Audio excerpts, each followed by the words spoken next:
that we could have this sense of false autonomy.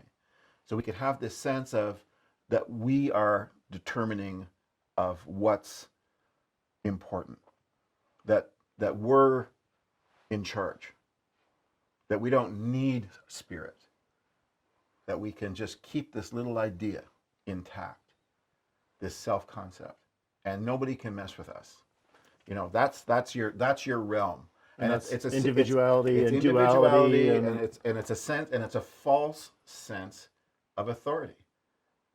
It's the authority that you've taken, that you've claimed for yourself, but you've done it at expense. See, it's the mind's divided, right? It's divided against itself, and we're talking right now about that division. That's what we're talking about, right? Right. So the ego is actually the split mind.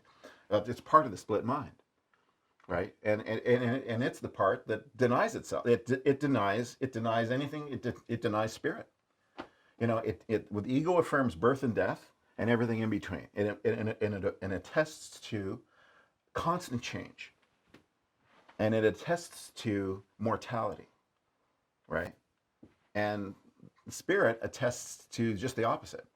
It attests to the eternal, the changeless, the unalterable, right? And so there's this war that's going on. So the reason we choose the ego is to keep this separation intact. And you're talking, the one thing you began with, which doesn't surprise me now when you tell me that you're a student of Course in Miracles, is because the one thing you began with is like, I just have this, I have no connection. I feel this terrible sense of aloneness, separation. I feel this inability to connect with people authentically, right? So as much as that's painful, and as much as there's a lot of sorrow and pain associated with all of that, because we all walk around with that. Some of us are less aware of it than others. Like, you're aware of it. Right. And now you're in a point where you're going, this isn't working for me anymore. I can't do this anymore.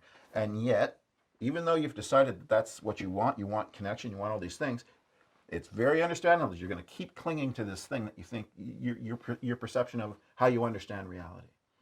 And your operating system, as you call it. Right. You're going to keep reaching for that. But if you really want to be inspired, see, you've taken the steps, and heaven's here now, you know, there for you, cheering you on, right? But it's like now you want to up-level your game, and it's like, tell me what to think.